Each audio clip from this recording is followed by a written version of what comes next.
Rafael, você já ouviu falar de um sujeito que é um careca, que é ministro do STF, chama Alexandre de Moraes? Acho que já. Você ouviu falar? Acho que já. Porque esse cara ninguém mais fala dele, você reparou? Reparei. Ninguém mais lembra do nome dele. Reparou que ninguém mais fala num tal de Alexandre de Moraes. Não, a última vez que falaram não foi quando eles prometeram um negócio no Congresso pra dar impeachment? Isso. Reparou que ninguém mais fala dele? Com a vitória de Pablo Marçal, acabou essa história. Porque o Bolsonaro vai ficar igual o quê? Igual um bobo da corte. Vamos lutar contra o Xandão. Pra quê? As pessoas já estão... O Marçal já tem direitos políticos. O Marçal já pode concorrer. As pessoas já vão substituir simbolicamente o Bolsonaro pelo Marçal. O Bolsonaro é o máximo que ele pode ser é uma espécie de mentor do Marçal. E aí, assim, não que o Marçal vai usar ele como mentor verdadeiro. Ele vai colocar uma posição simbólica de mentor. Tipo, olha...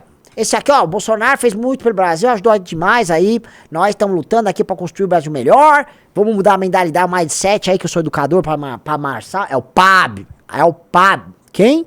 Pablo.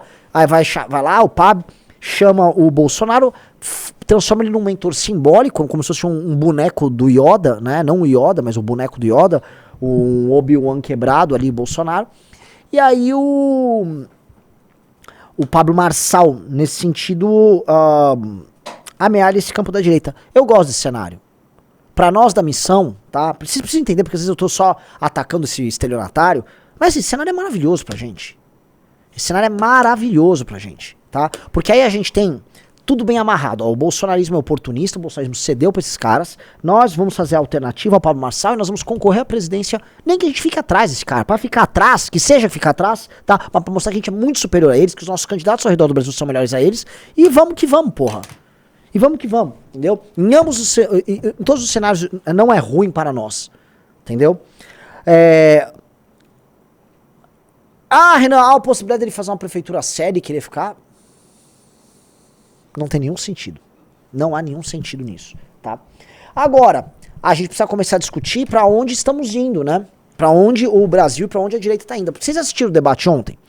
O debate ontem foi o debate mais sério de todos, mas foi aquele debate cheio de propostas vazias, cheio de platitudes. Uma coisa que me deu um certo orgulho, tá? Ontem a gente fez na live, quem assistiu ontem a live sabe o que a gente tá falando agora, foi o fato deles terem imitado várias propostas do candidato Arthur pra prefeito 2020, do Arthur pré-candidato a governador em 2022 e do senhor Kim Katsumoto Kataguiri a prefeito em 2024, tá? Eu vi da boca, foi do Pab ou do Boulos? Foi do Boulos, o projeto Favela Zero. Porque, olha só, e eu falo com orgulho do projeto Favela Zero, porque modéstia à parte, se o Dr. Rafael Rizzo lembrar, lembro perfeitamente. Eu inclusive criei o nome do Favela Zero, e eu era o maior entusiasta do problema. Eu falei assim, gente, o maior problema social do estado de São Paulo é habitação. Resolveu a habitação, você transforma São Paulo quase num estado de primeiro mundo no Brasil, tá? E aí o programa Favela Zero era uma série de medidas que a gente ia tomar aqui, vão desde a polícia com um fast track pra evitar a invasão, ou seja, toda vez que há uma invasão, você só consegue parar ela em flagrante. Então, se você tá no flagrante de delito, você para, você tem 24 horas. Então, rolou uma invasão, a gente tem que ter uma polícia atuando e parar a visão. Então, acaba com a indústria das invasões, prende todos os responsáveis pela indústria das invasões e, paralelamente, faz a lista de todo mundo dividido em três, tem habitação precária ou favela, dividido em 3 modelos. Um é a favela em local de risco, as pessoas têm que sair daquele lugar já. O segundo é a favela, que tem que ser substituída por prédios e conjuntos habitacionais. E o terceiro são os bairros com aquelas casas de alvenaria meio porca, que não tem esgoto, falta uma janela aqui, um pedaço ali, que aí você tem que fazer uma reforma. Nenhum desses casos as pessoas têm título de propriedade. Então a ideia seria fazer uma super regularização fundiária, tá? O Estado reformar as casas dessas pessoas e os bairros também, manilha de esgoto, árvore, tudo bonitinho, escola, você urbaniza, mata, elimina o tráfego desse lugar. E aí você entrega a escritura da pessoa com uma hipoteca, que a hipoteca é um investimento que o próprio Estado fez em parcerias públicos-privadas, investindo para deixar aquela casa arrumada. Só que, obviamente, em suavilíssimas prestações. A pessoa vai pagar essa hipoteca aí dessa reforma, tipo, sei lá, R$70 por mês durante 40 anos. Uma merreca. O cara vai pagando lá com uma correçãozinha e a pessoa vai pagando, que aí o Estado vai ter um recurso, ele consegue, com base nesse superfinanciamento, monetizar, levantar dinheiro em banco e tal, e aí você financia, você faz, sei lá, vamos eliminar todas as habitações precárias e favelas de São Paulo num prazo de 15 anos. Dá pra fazer isso. Esse era o programa Favela Zero, é viável economicamente, era um dos grandes projetos. Aí eu vi o Boulos falando, vamos ver o Arthur falando. Se for governador, nós vamos acabar com favela em São Paulo em 20 anos. Como é que você resolve o problema de habitação em São Paulo? Número 1, coordenando os planos diretores dos municípios. Eu tô falando de você resolver um problema urbanístico de tirar as pessoas da periferia e jogar pro centro. Segundo ponto, regularização fundiária com uso de fração de terreno. Chega, faz o mapeamento daquela área, faz a relação de famílias e dá a fração do terreno. E outra coisa, hoje a mulher ela apanha do marido, ela não sai de casa, ela não tem pra onde ir. Não, título de propriedade, nome da mulher daquele núcleo familiar. O cara agrediu, ele sai, ela fica. Eu também não falei de gastar um centavo aqui. Você tem que trazer a iniciativa privada. Você vai construir imóveis para moradia de aluguel popular por 30 anos, num aluguel social. Eu vou te isentar de todos os impostos. E foi assim que Singapura saiu do programa habitacional que eles tinham, que era infinitamente maior do que o nosso. Por que a gente não consegue fazer? Por quê? Porque o poder público não destrava. Porque o poder público quer fazer ele, quer ele construir, para ele ir lá entregar a obra. É isso, né? É isso. E os detalhes do programa, enfim, a gente ficou tratando depois, a gente teve reuniões com o sindicato dos construtores, o projeto fica economicamente de pé, tá?